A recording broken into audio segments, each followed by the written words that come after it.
recording now, and we will try to post this at a later date. The second thing is what you should probably already noticed, that you have joined this session without a video of yourself showing and you're muted and can do nothing about that.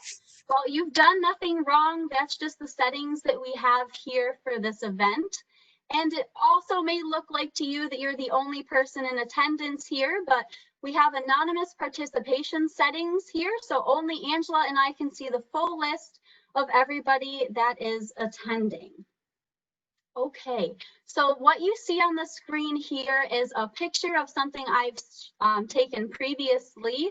Some of you may be already familiar with WebEx, but this may also be new for some of you. So I want to make sure we kind of have a handle on the controls. We'll primarily be communicating through the Q&A feature, as some of you have already been doing. So thank you for taking advantage of that. So when some of you joined, depending on your device, your Q&A feature probably already popped up for you. Just like in my picture, it's here on the right side of your screen with the red circle around it. And you may just have to click on that arrow or caret to further expand it. Now, if you don't see that, that's okay. If you look at the bottom of my picture, I have a square box that's in red, and that's your control panel, a picture of it. So if you want to try to activate your own control panel, which you may have already done, you can just move your mouse around or touch or poke your screen, and that should make it pop up for you. So if you already know how to do this, great. If this is your first time, I'm just going to pause a minute so everyone can pull that up. Okay, so you may see in your control panel, like in my picture, there's a square with a question mark and a box in that button. That's going to pull up or take away your Q&A panel depending on when you click it. And if you don't see that button, what you can do is click in the circle that has the 3 dots, because that's going to expand your options and give you more choices to select from. And then you can click on your Q&A panel from there. Now, again, this picture may not be the same for you depending on what type of device you're joining from, but I'll give a second just to make sure everyone can pull up their Q&A panel, hopefully.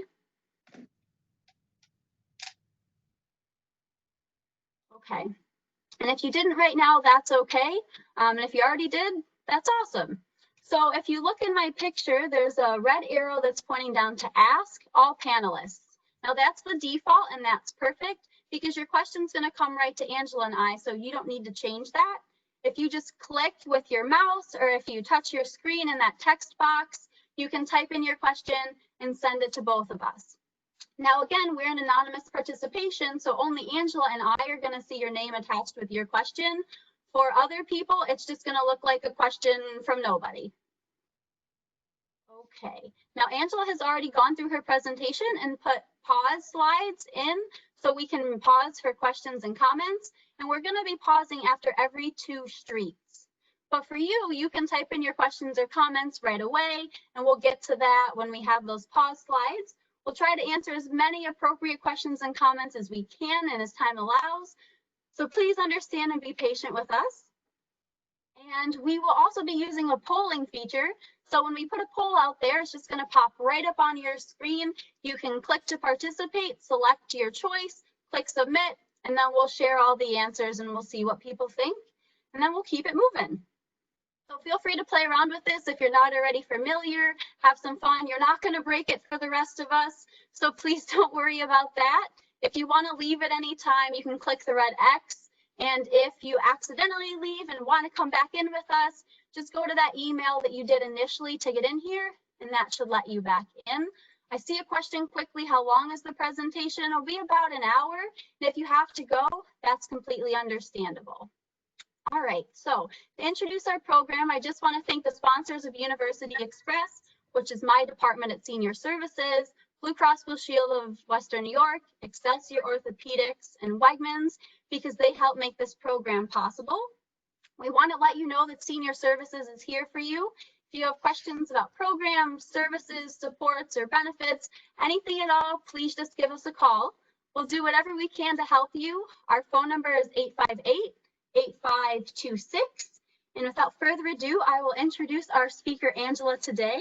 And I know some of you have already watched part 1 and part 2, and we're very excited to have her for part 3 live. Okay.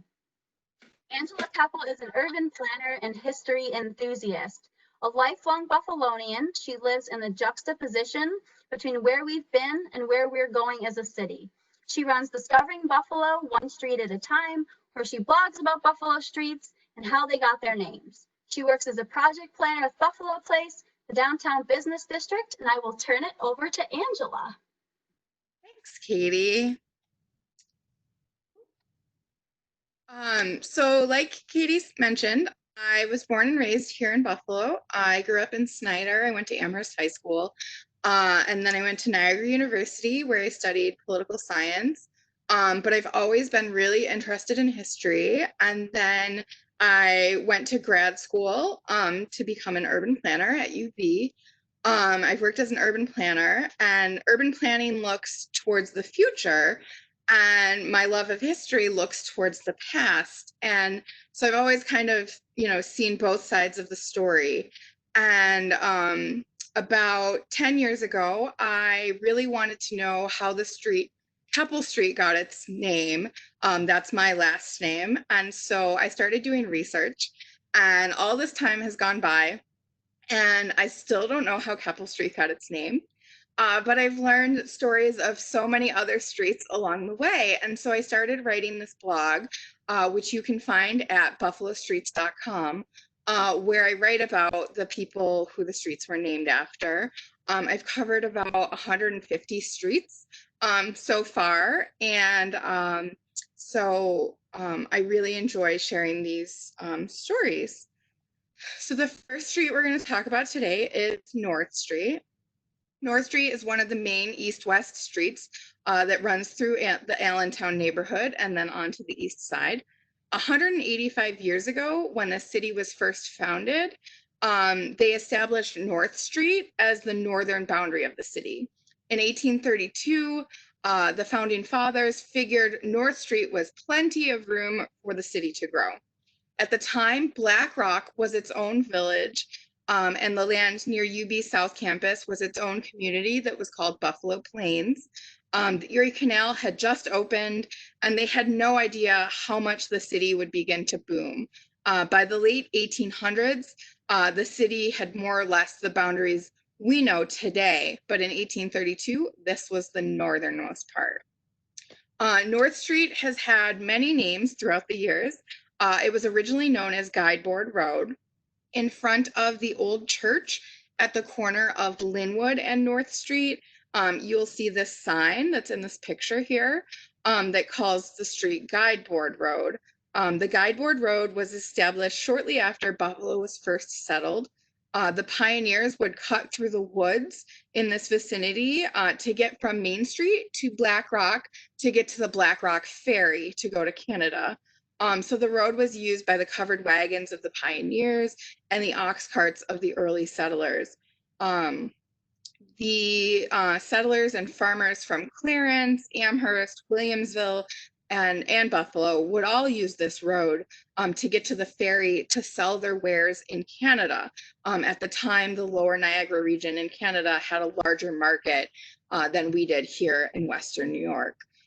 During the War of 1812, the road was bathed in blood during the Battle of Buffalo, which is when Buffalo was burned. While they were retreating, the American soldiers from Buffalo and Black Rock used Guideboard Road to get to Main Street to escape to Williamsville or to Batavia. Many of them were overtaken by the Native American allies of the British troops. They were scalped, tomahawked, and robbed of their clothing, and their bodies were left by the roadside here. In happier side of things, the road was also known as Lover's Lane. Since it was outside of the city proper, clandestine romances would meet here to avoid being seen. They would hide away on Lover's Lane.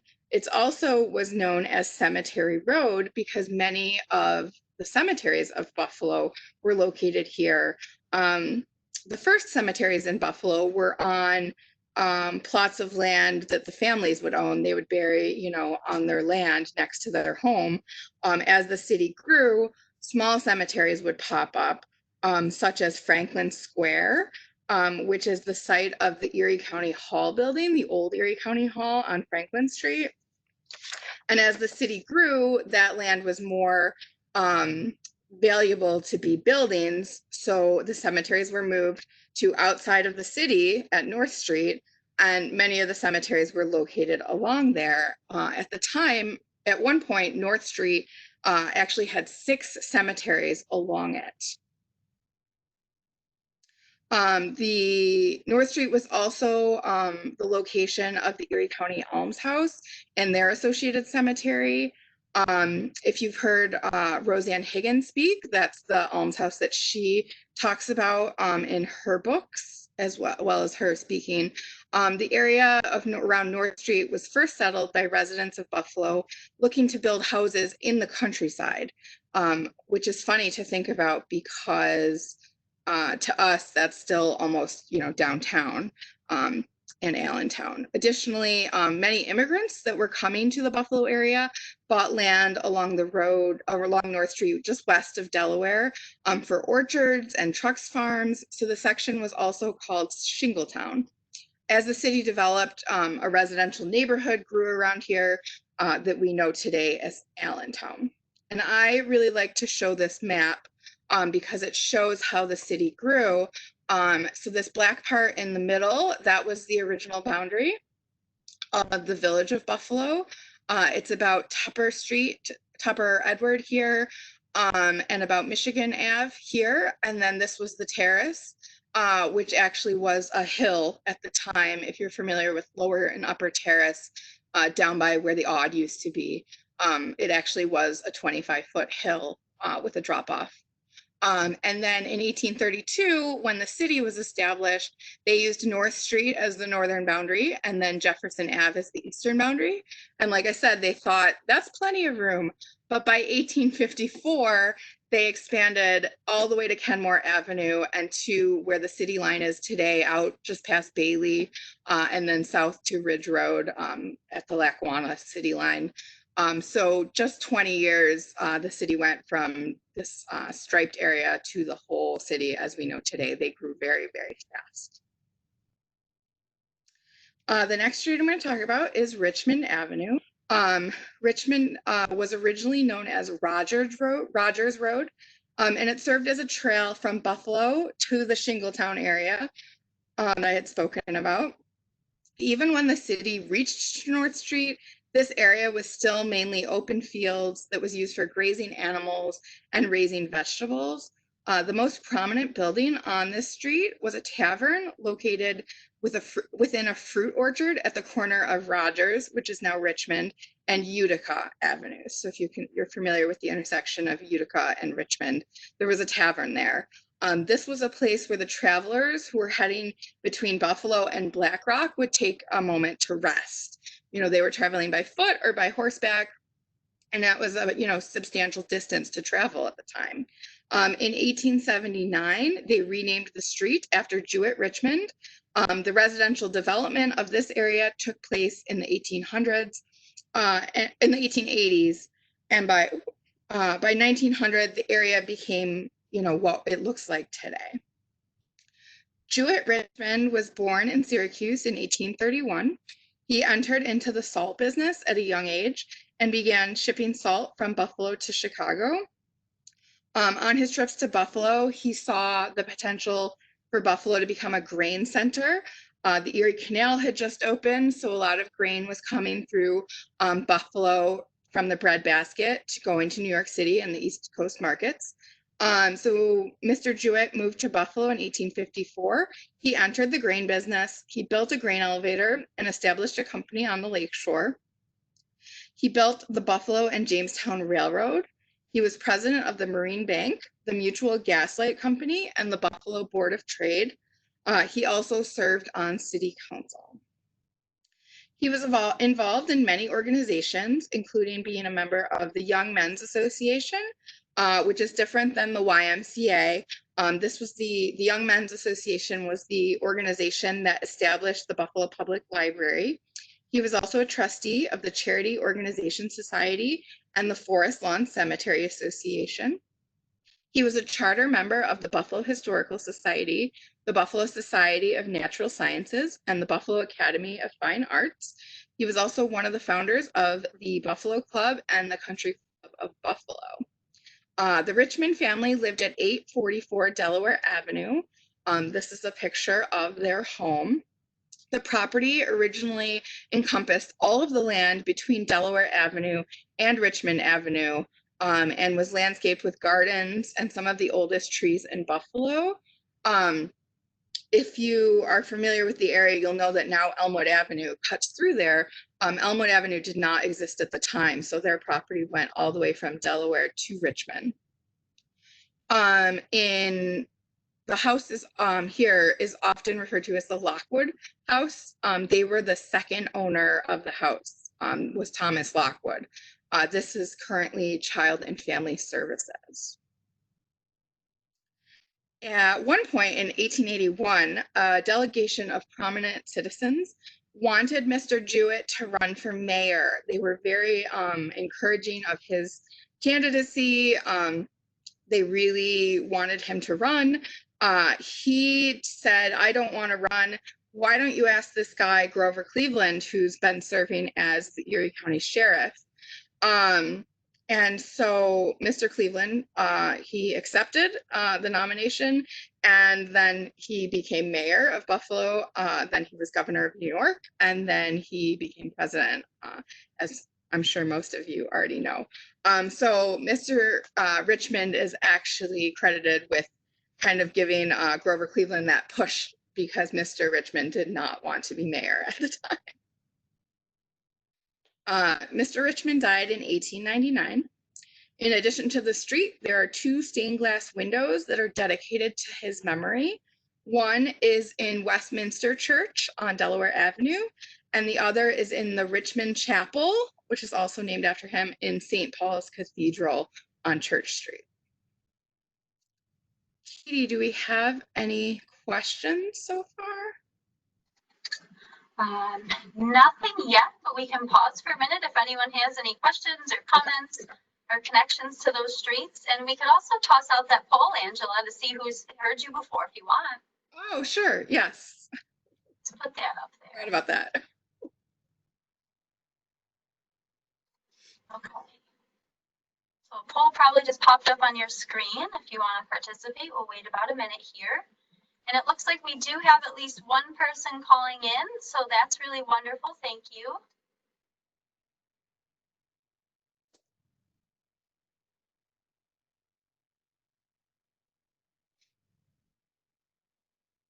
A couple people are still answering.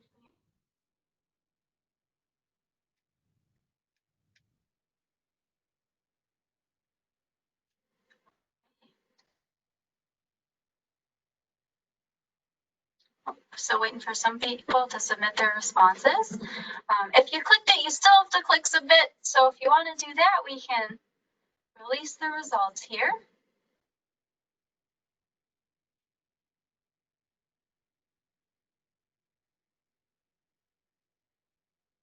Okay. Results show up for you, Angela? Yes. So it looks like 8 of you have heard me speak before, and 4 of you have not. So if you have not heard me speak before, welcome. And I hope that you're enjoying the presentation so far. All right, let's see if we have any quick questions. It looks like we might. Okay, so I have a question here. Could you tell us where the people buried on North Street were moved to as the city built up around it? Yes, so many of them were moved when Forest Lawn Cemetery was built. Many of the internments were moved and reinterred in the cemetery at Forest Lawn. There were some Potter's Fields, which were places where the poor people would be buried that maybe didn't have money for a full headstone and markers. And so there are, you do hear sometimes that they will find some human remains when construction happens in the vicinity. Most famously, I would say, when they were expanding City Honors High School, when they built that new gym and pool building, they did find some human remains there that had been one of the cemeteries as well. And when they do find remains, they treat them well and they reinter them in a cemetery. Okay, thank you, Angela. Thank you for that question, and I think we can keep it moving. Okay.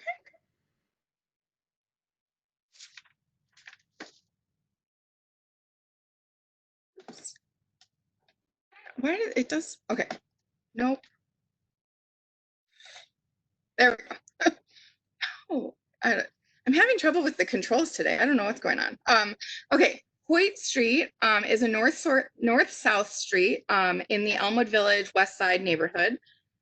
Historically, there was a Hoyt Place.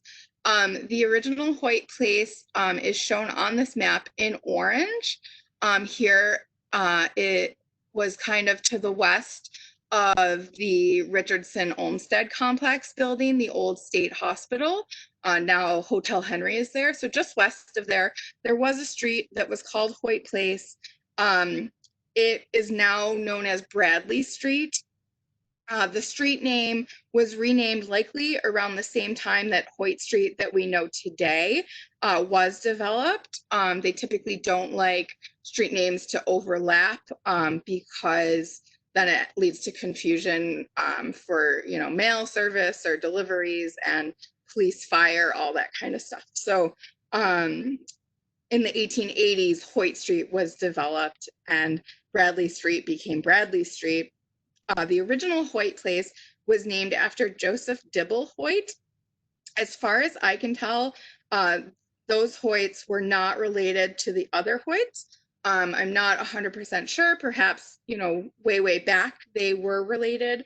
But the Hoyt Street that we're going to talk about today is named after William Ballard Hoyt.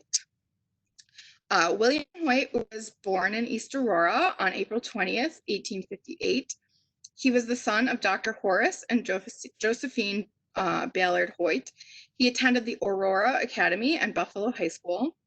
In 1877, he entered Cornell University to study history and political science.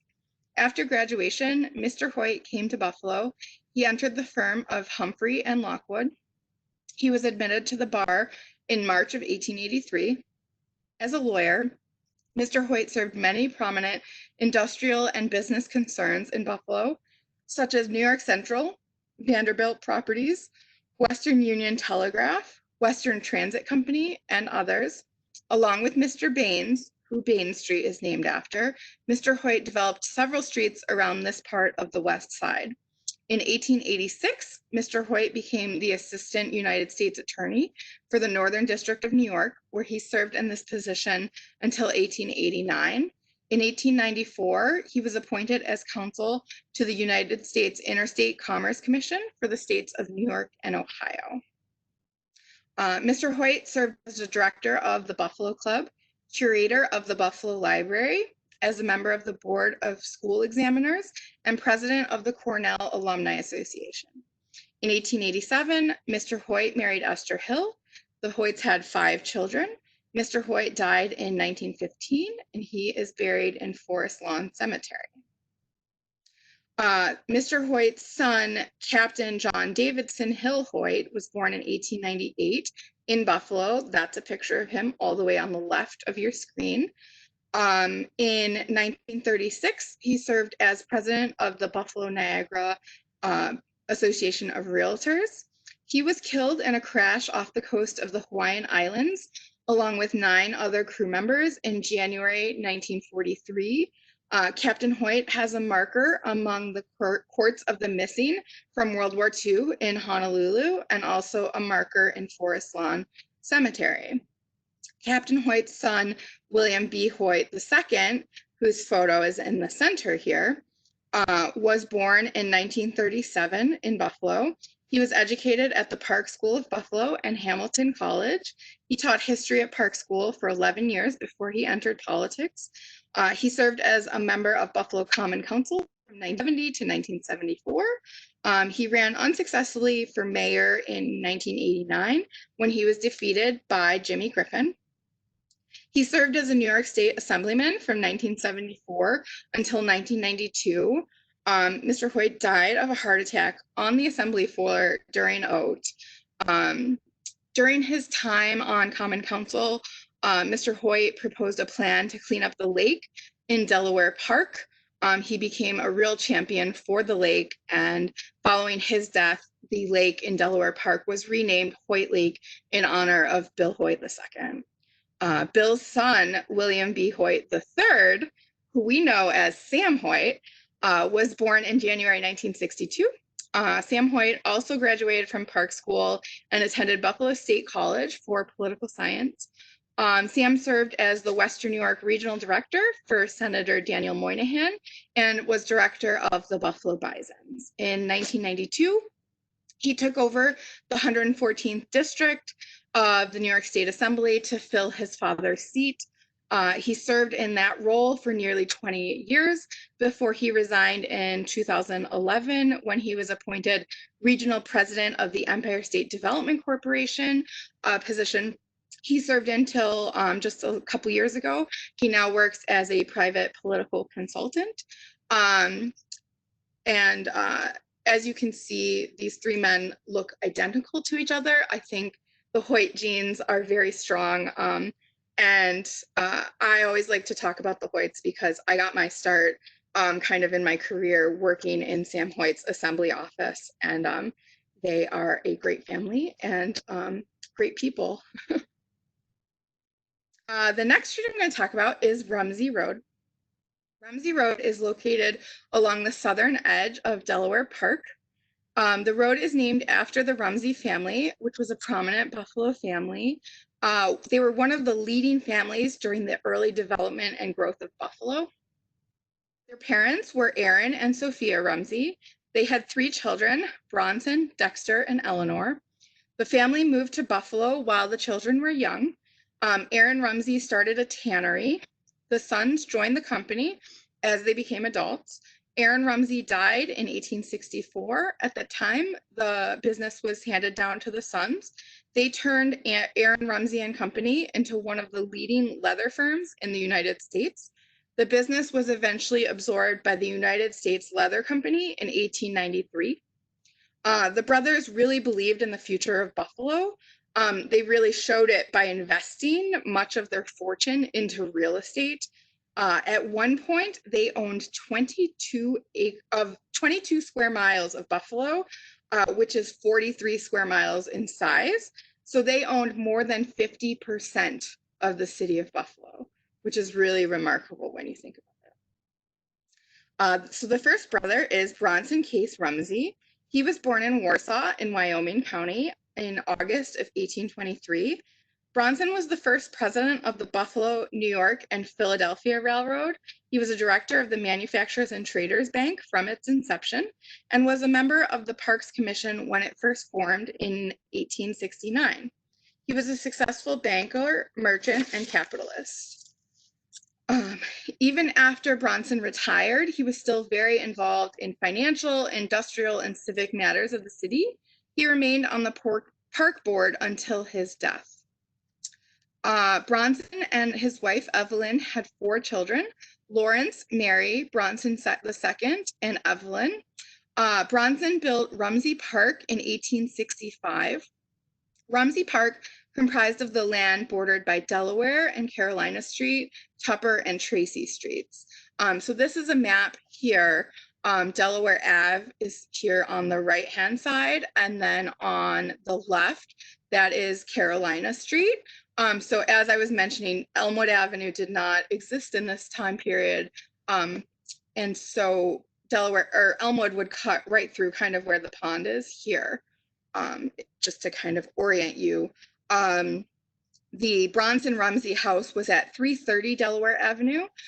It was likely the first house in Buffalo to be built in the French Second Empire style. That's the style of house that has a mansard roof. If you're familiar with the roof line where the windows are in the roof line, That's a style that came out of France because buildings were taxed below the roof line. So people, to be able to get a third floor and not be taxed for it, they would build the roof line to the second floor and then put the third floor and stick those windows in the roof line. And so this was likely the first house that was built in that style in Buffalo. The house overlooked a spring-fed lake. They had a Swiss chalet boathouse, a Greek temple pavilion, terraced gardens, fountains, and wooded paths. Bronson also built houses for his children at Rumsey Park. Mary Rumsey and her husband, Edward Movius, lived at 334 Delaware. Bronson II lived at 132 West Tupper. The eldest son, Lawrence, lived at 1 Park Place, which was on Johnson Park. At the time, it was called Park Place. That was the house that the family had lived in while Rumsey Woods was being created, or Rumsey Park was being created. And then the last daughter, Evelyn Rumsey, who married Charles Carey, they lived at 340 Delaware Avenue. So many of you who are involved in history will know that the discovery of history, kind of the more you know, the more you realize that you don't know. And so I live downtown. Because we're all, quarantined, I've been doing a lot of walking around the neighborhood. And just last week, I noticed, as you'll see in this picture here on the left on the bottom, that the storefront, which is the Starlight Gallery, they're a really great organization. They do art with people with special needs, and it's a gallery and studio space. But I noticed, if you can see peeking above the roof line, that there's a house behind there. And that is actually Evelyn Rumsey Carey and Charles Carey's house at 340 Delaware. And it's hidden behind the storefront, which is something you often see properties along Elmwood Avenue, for example. You'll see that the storefronts have a house behind them. And I don't know how I never realized it before. And it's actually, I was just like so excited because it's Evelyn Rumsey Carey, who I will talk about in a minute, and one of the reasons that she was so great. Bronson Rumsey died in 1902. He's buried in the Rumsey family plot in Forest Lawn. Around 1912, Elmwood Avenue was expanded northward, which connected to Morgan. It was Morgan Street at the time, and it cut through Rumsey Park. The lake was filled in, the property was subdivided, and the family sold off their properties. Bronson's brother, Dexter Phelps Rumsey, was born in Westfield in Chautauqua County on April 27, 1827. Dexter donated greatly to charities, particularly those that were committed to children. His favorite charity was the Fresh Air Mission. Dexter served as a director of the Erie County Savings Bank and was president of the Buffalo Club. He was one of the original trustees of Buffalo City Cemetery, which is the group that established and still runs Forest Lawn. Dexter and his family lived at 742 Delaware Avenue at the southwest corner of Delaware and Summer Street. The house was owned by the Rumsey family from 1857 until 1945. When they built this house, this was still the countryside. Like I was saying, when the city was, first founded, North Street, they thought that was plenty of room. And so Summer Street is even further north of that. So Mr. Rumsey thought, I'm so confident that the city's growing north, I'm going to build my house north of the city. But when they first moved in, they actually had cows on their property, just to kind of imagine cows on Summer Street. The stables for his property are still on the grounds of where the mansion was, and they are used by Westminster Presbyterian Church. They use them for, I believe it's classroom space for their Sunday school. Dexter's confidence in Buffalo and its growth is also said to be why he purchased a large tract of woodland in the vicinity north of Delaware Park. that was often referred to as the Rumsey Farm. Dexter was married 3 times, first to Mary Coburn, who died in 1859, then to Mary Bissell, who died in 1886, and then to Susan Fix. Dexter had 4 children. His daughter, Cornelia, married Ainsley Wilcox, but she passed away two years later. So then Dexter's daughter, Mary Grace, then married Ainsley Wilcox in 1883. So the Wilcox Mansion, which we know as the Theodore Roosevelt inaugural site, was a wedding gift from Dexter to his daughter, Mary Grace, and to Ainsley Wilcox, her husband. So the Rumsey Farm that I was just talking about, most of it was used for the land for the Pan American Exposition in 1901. The land was flat. Most of it had been cleared of trees, and it was landlocked, which made it a good blank canvas for the Pan American Exposition. They had looked at other sites, including Cayuga Island up in Niagara Falls, a site at Stony Point, which is Lackawanna, where the Bethlehem Steel site eventually was located. And this land was a blank canvas, so they could completely build a spectacular exposition, including digging out canals and just making it exactly how they wanted to, and not having to deal with topography of the land, etc. So after the exposition, the leased lands were returned to their original state, and then the properties were subdivided for residential development. Everything that was built during the Pan American Exposition was built to be temporary. It was just, temporary buildings. And so not much exists other than the History Museum, which was the only permanent building at the exposition. The art gallery, they had started construction of, but it was not able to be finished in time for the exposition. So it was started, but it was not finished at the time. Many members of the Rumsey family and their in-laws were involved in the Pan American. Bronson's grandson, Charles Carey Rumsey, was an artist who created several sculptures. This cantar that's in front of the History Museum is an example of one of Charles's sculptures. Charles's uncle, George Carey, was the architect who designed the Buffalo History Museum. And then Bronson's daughter, Evelyn, whose house I said is just still standing, was the one who painted this painting, The Spirit of Niagara, painting with the rainbow and the Niagara Falls. One of my all-time favorite paintings. So when I discovered that her house was still standing, I was like ecstatic.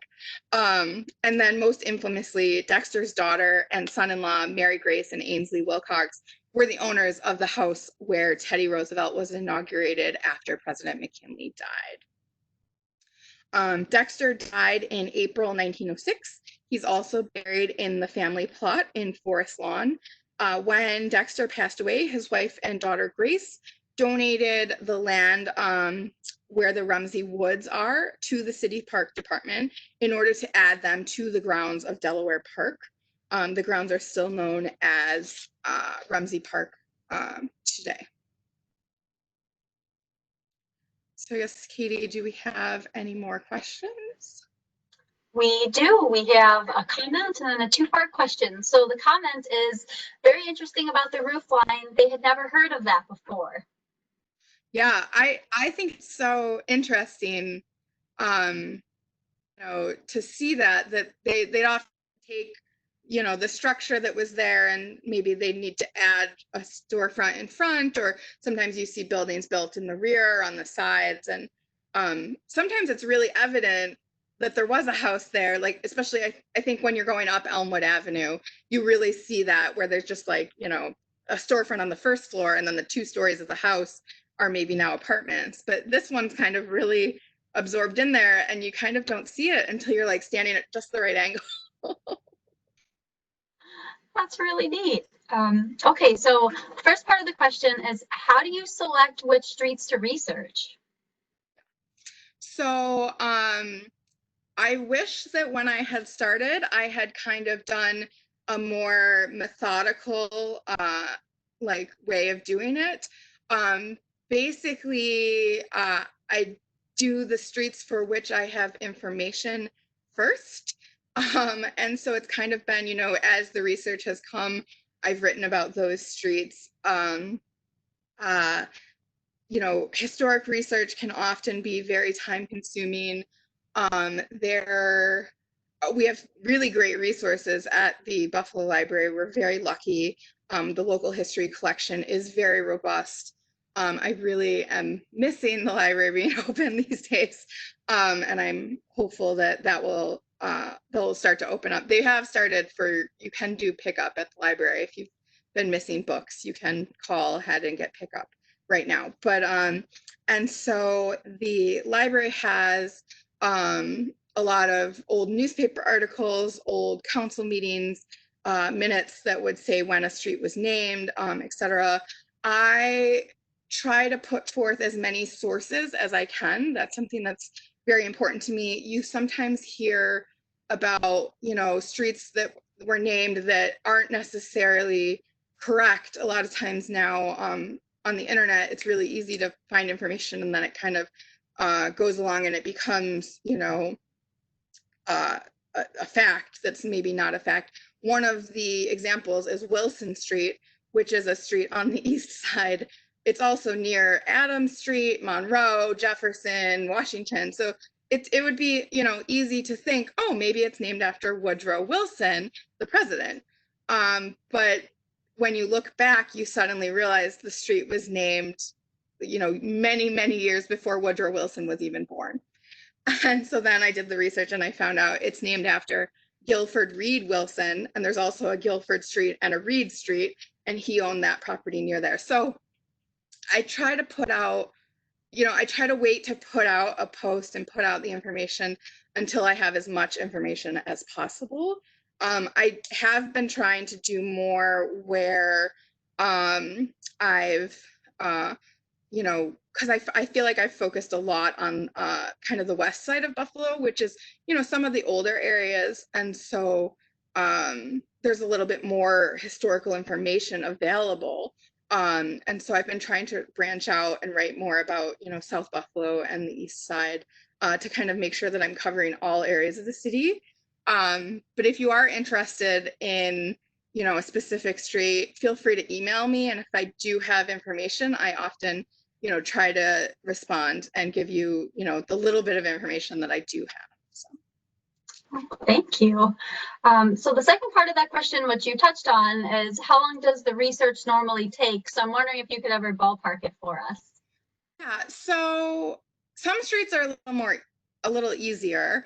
But one of the first sources that I do use is there is a series of articles that were in the Courier Express in the late 1930s, early 1940s, that were written by H. Catherine Smith, who was a reporter for the Courier Express.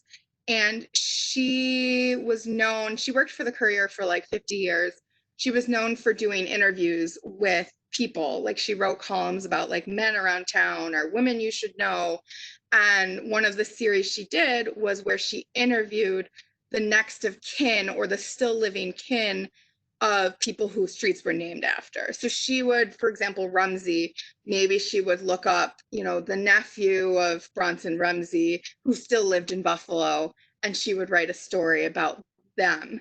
And so I've used her for a lot of, the base that like, okay, Rumsey Street, Dexter Rumsey, Bronson Rumsey. Now I have to look up more. And there's some books that come in handy. There's some streets that we may just never know. For example, Keppel Street, I've been searching, this whole time, and it was, the street was originally Fisher Avenue, and it was changed. I can't remember the exact date, but I have council meeting minutes from the day it was changed that I've read, and they actually changed the names of 150 streets at that time. So I believe it might have been one of the times when the city was expanding and they had overlaps and duplicates. And so I think they were changing a bunch of street names. And so they changed Fisher Street to Keppel. And, I still haven't, I've probably spent, 20 to 30 hours just researching and coming up to dead ends continually about Keppel Street. And so I would say, an easy one might take me, 5-10 hours to do research. The Bidwells, the Allens, the streets that are a little more, we tend to know those people a little more. In Buffalo, their names are a little more well known. So I hope that answers your question. Yeah. Well, thank you for that. And we certainly appreciate all the time you spend. My goodness. All right, we're good. Okay. The next I'm going to talk about is Walden Avenue.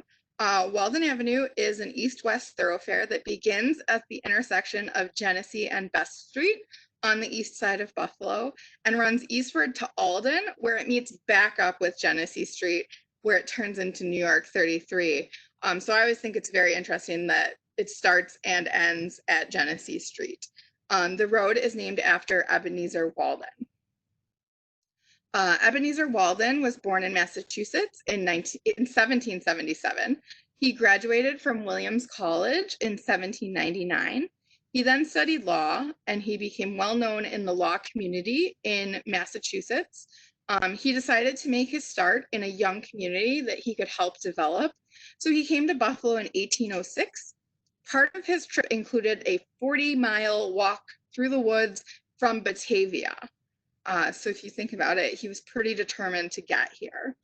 When he arrived, he was the first lawyer in Buffalo. At the time, there wasn't enough people in the village to sustain a full-time lawyer. So Mr. Walden set up his law office on what is now Main Street. He filled his days serving as a clerk in stores and doing other odd jobs to maintain his livelihood.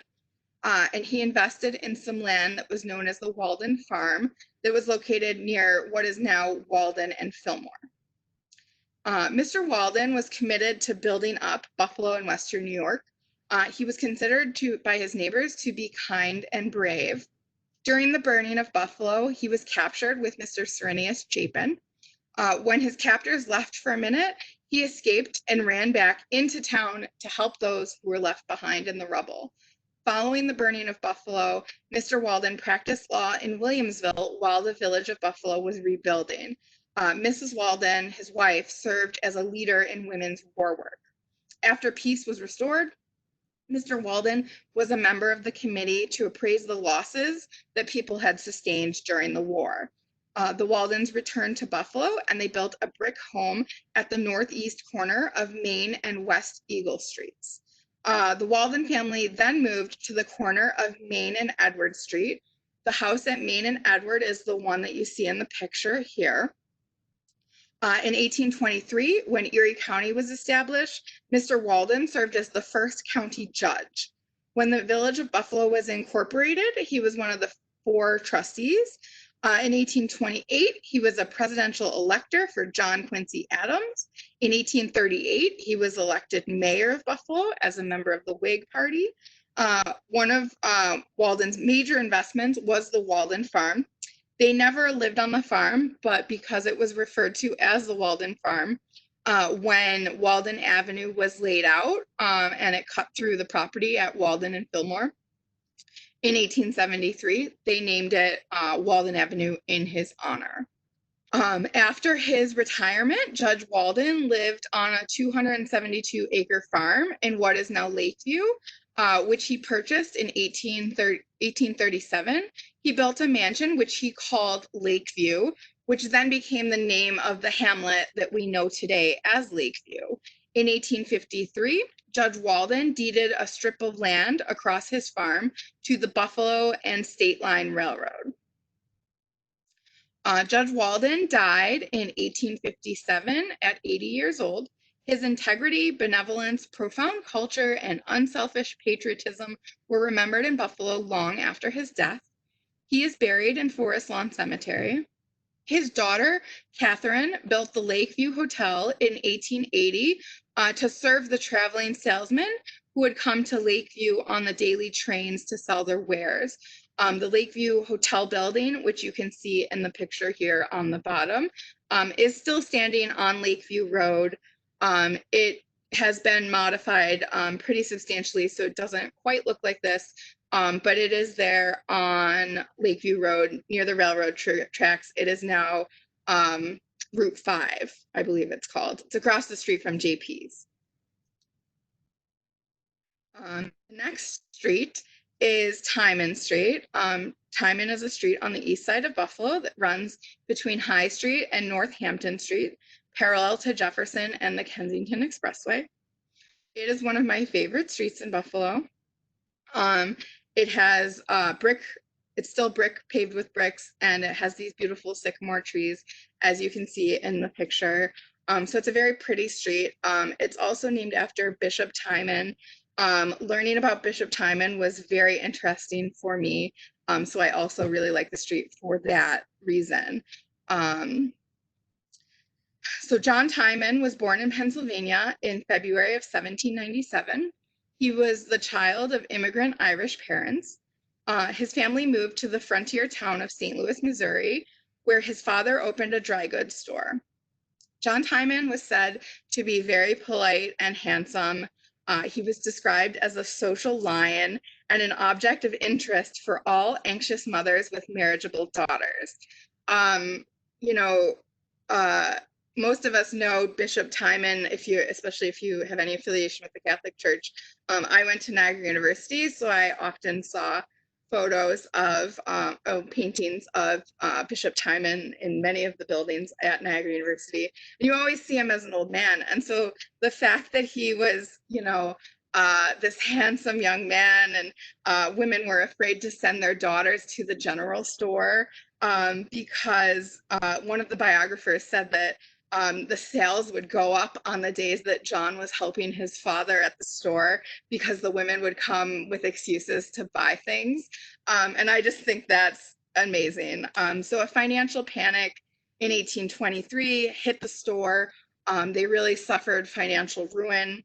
Around the same time, John had been engaged to a young woman who passed away.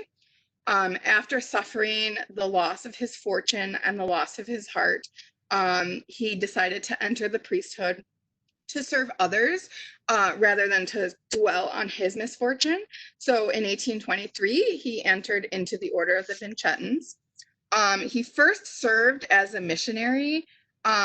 He later spoke of the rough conditions, that the harder the labor, the more he felt pressed to serve the people.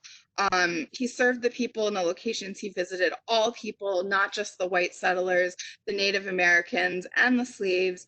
He journeyed thousands of miles through unsettled countryside on horseback. So he was really, riding around on horseback through the Wild Wild West for 20 years, finding people he could help and that he could minister to in Texas, Kentucky, Missouri, Arkansas, Indiana, Mississippi, and Louisiana. During a time when development was far and few in between in the West, and he was really known for really serving the people and helping them in any way that he could.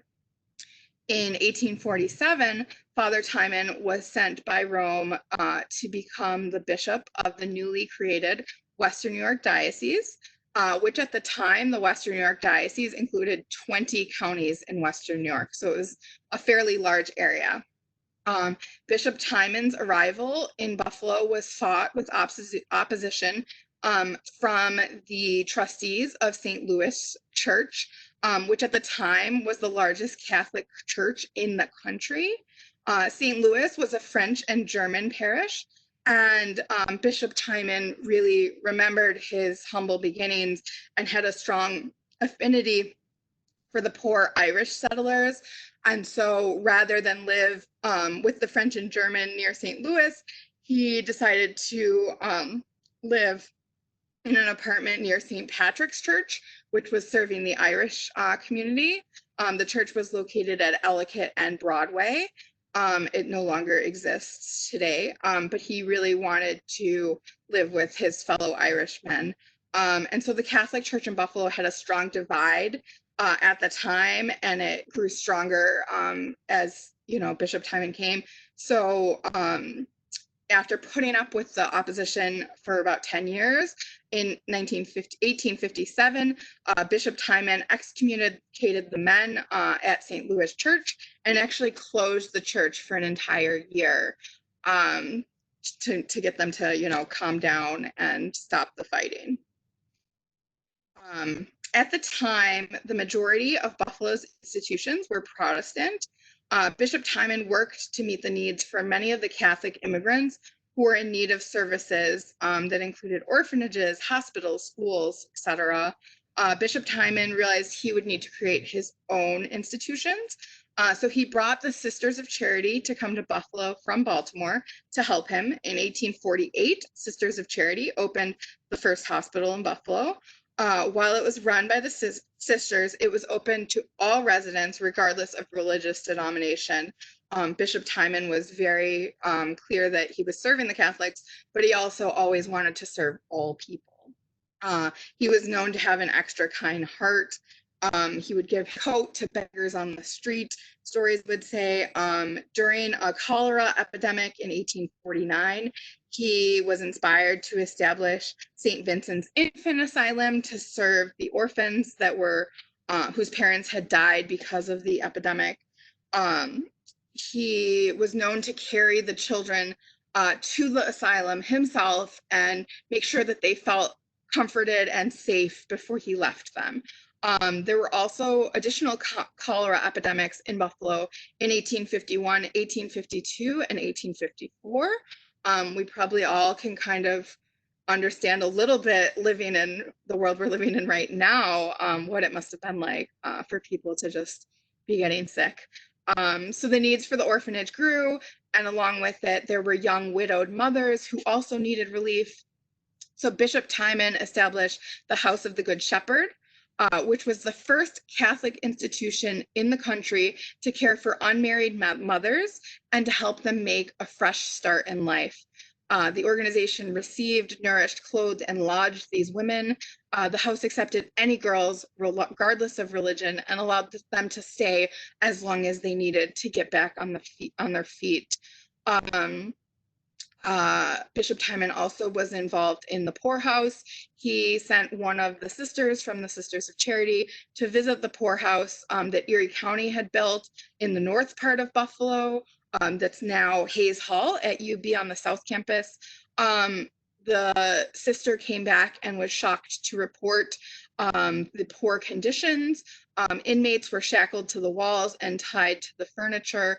In response, Bishop Timon opened up the Providence Lunatic Asylum in 1860, making a statement that all inmates were to be treated with humanity and not mastered by brute force, which that statement, which sounds kind of normal, today, was considered revolutionary, that the poor and the insane needed to be treated with dignity.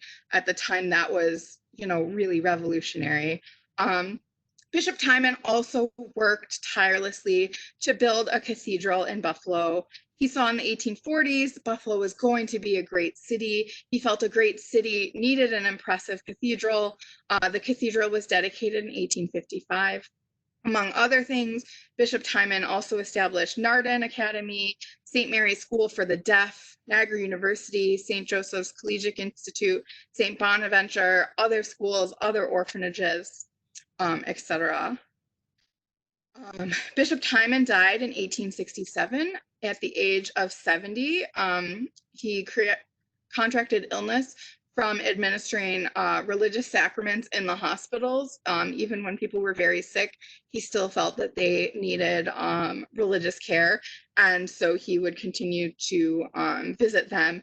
After he died, an estimated 100,000 people came to view his body. They lined the streets of Buffalo. He is entombed in the crypt in the cathedral, which he built. The next street is Jewett Parkway. We're also going to talk about Jewett Avenue, Elam Place, and Willow Lawn Street, which are all streets in the Parkside neighborhood of Buffalo. The streets are all named after Elam Jewett. Mr. Jewett started his career with a $35 loan from his father, and then he turned that $35 into a great deal of wealth. Oh, I guess we were supposed to pause for questions. Sorry. That's okay. So we have one that's just a general one, wondering will the session be recorded and available on your website? We are currently recording and the plan is to post it at some point in the near future. And then we have a comment. Love how the history of street names expands so much into the history of the growth of the city. Yeah, and it's really interesting. I've found that, you know, the streets like downtown in the earlier parts of the city, they tell the story of like some of the earlier settlers. And then as you move out, that was kind of how the city grew. And so it's very interesting, like, we're not going to talk about it today, but like Winspear and Northrop, like those streets, like by University Heights, those were some of like the developments in the 1920s, and those were people that were important in the 1920s. And yeah, it is really interesting. It really tells the story of Buffalo, really. And we just drive around half the time not even thinking of it. Like, how many times have we gone to the Walden Galleria and never thought about Ebenezer Walden? A lot, I'm sure. Yeah. Go ahead, thank you. Okay. So as I was saying, Elam Richardson Jewett was born in New Haven, Vermont in 1810. His father was a farmer and was in the wool and cloth business. At the age of 7, Elam began to work on the farm, attending school only during the coldest months of the year when there was no farm work. At age 13, he quit school and decided to learn a trade. He began as an apprentice to a publisher in Middlebury, Vermont, where he wanted to learn printing. By age 20, he was a first-class printer. He was hired by the Vermont State Journal and the Middlebury Free Press. In 1838, Mr. Jewett decided to take his chances out west. He borrowed $35 from his father. He toured New York State and Ohio. He decided to open a stationery and bookstore in Ohio City, which is across the river from Cleveland. He quickly learned that Ohio City was suffering from the Panic of 1837 and was not a good place for business. While he was planning to leave Ohio, he stopped in the office of a Cleveland newspaper where he saw an advertisement for the sale of the Buffalo Daily Journal. The owner had just passed away. Mr. Jewett came to Buffalo and arranged to buy and publish the newspaper. At the time, the circulation of the newspaper was 600, which was fairly large at the time. The Daily Journal later became the Buffalo Commercial Advertiser. Mr. Jewett remained in charge of the paper. He was known for publishing articles that did not sidestep around sensitive opinions. By 1850, Mr. Jewett became manager of the New York State Register of Albany. He managed his time between Buffalo and Albany while also establishing the printing and engraving firm that became Matthews Northrop Company. The company's printing and engraving was deemed to be the best in the country, and the U.S. Patent Office in Washington, D.C. contracted the firm to do all of the engraved reproductions of inventions for the country. Mr. Jewett retired in 1864 and he bought 400 acres. He called his estate Willow Lawn.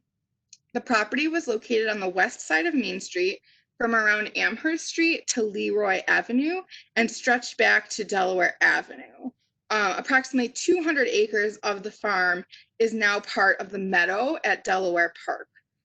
The land had been first settled by Daniel Chapin, who had built a log cabin here and developed a farm in 1807. During the War of 1812, a company of American soldiers was stationed here. Willow Lawn took its name from the large willow trees that grew on the property. The mansion was considered to be one of the most beautiful in the day.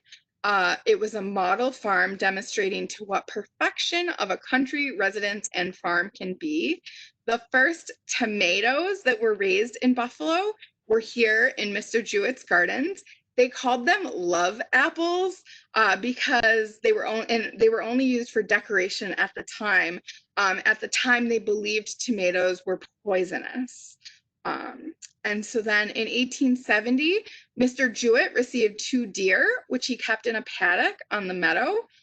Some consider this to be the start of what eventually became the Buffalo Zoo in Delaware Park, because he had these deer, and that inspired Olmsted to include the zoo in the park when he created it. In 1885, Mr. Jewett started the Parkside Land Improvement Company along with Washington Russell and Dr. White. These three men owned most of the land in the Parkside neighborhood, which had been laid out by Frederick Law Olmsted like the park had been. The three men parceled off the land and sold the lots for development purposes. Mr. Jewett donated a parcel from his estate along with $10,000 to build the Church of the Good Shepherd on Jewett, which is still there today. Mr. Jewett died in 1887. He is buried in Forest Lawn along with his wife. Willow Lawn runs through what used to be the gardens of his estate. The commercial advertiser ceased operations in 1890. And the last of the willow trees that Mr. Jewett loved so dearly only survived him by 14 years before they fell during a bad storm in 1901. This picture here on the left is one of the last tree after it fell. And this book is from the book, The Picture Book of Early Buffalo. And I just think it's really interesting that these trees on this property were so well known as like the willow lawn trees that when they had fallen, they documented it and they took a picture of it, which photography was still fairly new back then, and they thought it was so important. They had to take a picture of these trees, even though they had fallen over, to document them before they were cleared from the property. And then the last street I'm going to talk about today is Tift Street. Tift Street forms an important east-west path in South Buffalo. It runs from McKinley Parkway to Furman Boulevard, Route 5. It's one of the few streets in South Buffalo that actually reaches to the waterfront. The road is named after the man who first owned the land in the vicinity of the street, George Washington Tift. Mr. Tift was born in January 1805 in Rensselaer County. One of the first land purchases by Mr. Tift was 5 acres in Orleans County. He cleared the land on the property to sell the wood. He hired men to chop the timber, realizing he could reap a profit on the labor of each man. He later bought more land and hired additional men to work for him. By the time he was 21, he had saved $1,200. He received another $1,000 from his father and began a new business venture. He first traveled to Indiana, where he bought grain to ship to the east. At the time, all of the grain was shipped through the lakes. While he was in Michigan City, he learned about the shipping that was happening in Buffalo, and he moved to Buffalo in 1842 to take advantage of that grain shipping. Mr. Tift formed a partnership with other prominent Buffalo residents. He set up the Troy and Michigan 6-day line, named because it did not operate on Sundays. He purchased mills to allow him to increase his commercial holdings. He established the International Bank of Buffalo and was the first president of the bank in 1854. He invested $100,000 in the Buffalo Steam Engine Company and was elected president of the New York, Lake Erie, and Western Railroad in 1858. He then turned his attention to Buffalo real estate holdings. In 1863, he erected 74 houses, a hotel called the Tift House, that's what's pictured here, and the Tift Grain Elevator. The Tift House was a hotel that opened in 1965. It was demolished in 1902 and was replaced by the William Hengerer Company department store. So if you remember shopping at Hengerer's, you were on the property of what was this building previously. That's on Main Street near Lafayette Square. He also purchased a 600-acre tract of land in the southern portion of Buffalo, which Buffalonians began to refer to as the Tift Farm. He was among the first in Buffalo to experiment with growing winter wheat, trying to expand the growing season to have more wheat to ship, more grain to ship, more growth for Buffalo. He could make more money. He also invested money in the Pennsylvania coal fields and experimented with smelting processes. His land holdings were across the country. He also owned a 5,000-acre farm in Iowa that he kept fully stocked and cultivated. Portions of the Tift farm were sold off for residential development, while the rest was leased by the Lehigh Valley Railroad Company for 50 years. So the Lehigh Valley Company constructed 11,400 feet of canal to connect a system of canals on the Tift farm property with the city ship canal and the Buffalo River. This picture on the right shows some of the canals that were built on the property. They also constructed 9,280 feet of dock on the Tift farm. Each dock had railroad facilities.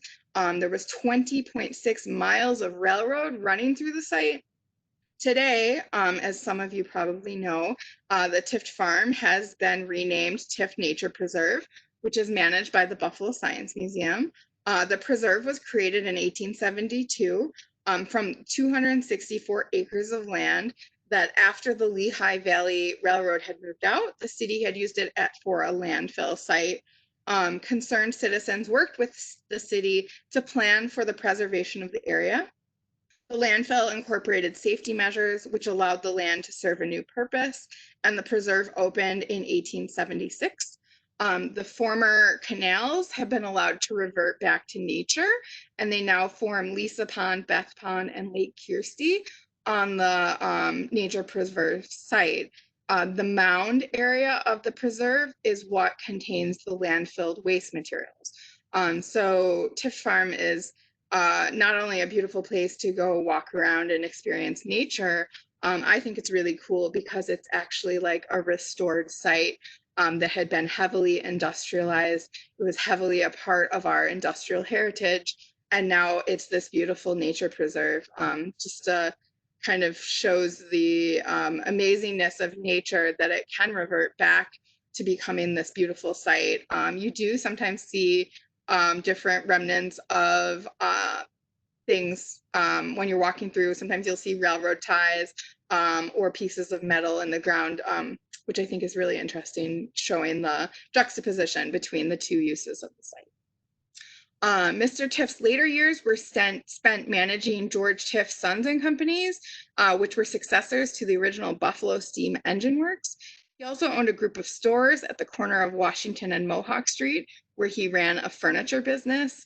He was an active supporter of the Republican Party and an admirer of President Lincoln. Mr. Tift donated large sums in support of Civil War efforts and also towards charities, always considering that he was blessed to have been made his fortune, and he was eager to help others. So while he was very eager to make money, he often gave a lot of it back. He died on January 24th, 1882. He is buried in Forest Lawn Cemetery. There's also a marker for him at the Tift Cemetery in Nassau, New York, which is located on the former Tift homestead where he and his family had lived.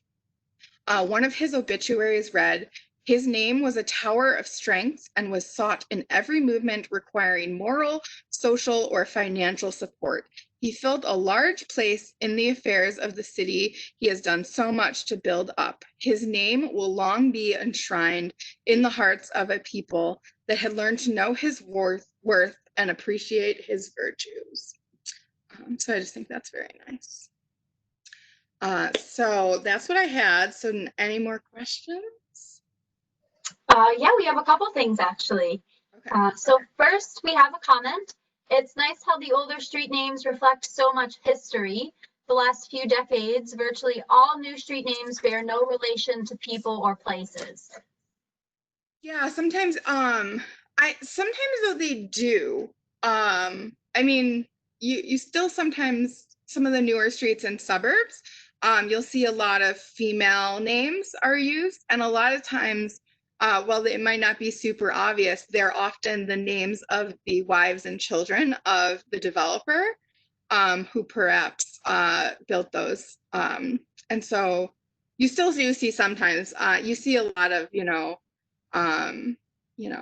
generic names named after nature-y things too.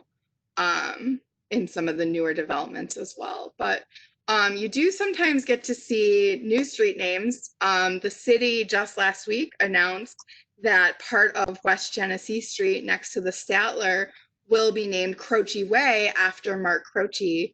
It's probably one of the first street names to officially go through a name change in many years. A lot of times they'll dedicate a portion of a street after someone. For example, part of Clinton Street in front of the Brisbane building is designated as Stuart Hunt Way after Stuart Hunt from Hunt Realty, who had owned that building for many years. After he died, they designated the street, but a lot of times they don't actually change the names. You just see the designation. A lot of times, sometimes they're named after officers who were killed in line of duty, etc. But yeah, Croce Way, that's the city's newest street. I can't wait to write about that on my blog when it's official. Awesome. The next question we have is, could you elaborate on Elam Place? So it was another one of the streets, I can put the map, on Willow Lawn, on part of the Willow Lawn estate. So that was his first name. So this is Jewett here, and then Elam and Willow Lawn were also on his estate. His estate took up most of this land, like through here, if you see where the arrow on the screen is. He had a very large property, and so Elam was his first name, and so it was named after him. Interesting. Okay, thank you. The next thing we have is, I'm wondering if Angela knows anything about Templeton Terrace and the Templetons. I know Mr. Templeton was a prominent lawyer in Buffalo, and he and May had Jean and Mary Templeton, both of whom I knew as a child. Mary was my elementary art teacher. Oh, that's great. I'll need to contact you for when I write about the Templetons. Could you email me at buffalostreets@gmail.com? There's also on this slide here other ways to contact me. The actual blog is buffalostreets.com. My email is buffalostreets@gmail.com. You can follow me on Facebook, facebook.com/buffalostreets. And then I just started an Instagram account. It's Discovering Buffalo. So I'm hoping to start posting there very soon. So if you follow me now, you get to be you can say you're one of the first followers on my Instagram. Oh, I love that. Thank you. And the last question we have is very fitting for right now. Will there be a part 4? Really enjoyed this. Yeah, I'm happy to do a part 4. Like I said, I've covered, a lot of streets on the actual blog, so I'm happy to put together more. And right now, specifically, I'm working on a series of streets named after some of the African American members of our community. And so I'm really excited to put out that series. So if you do go to my blog website, if you look on the right-hand side of the site, you can put in your email address, and that'll email you when I put out new posts as well. So that's another way to keep an eye on what's going on too. And stay tuned for University Express when we put together part 4. Angela, I'm so thankful for your time and your energy here and going on this adventure with me for our first live streaming class. Everybody, thank you for joining us and spending a little bit of your afternoon. When you exit this window, there will be a survey that pops up.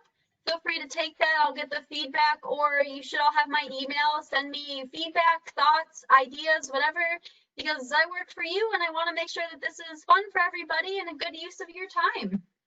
So with that, feel free to, leave, exit whenever you want. I'm just going to stick around for a minute to tidy up some settings, but I'm going to stop recording.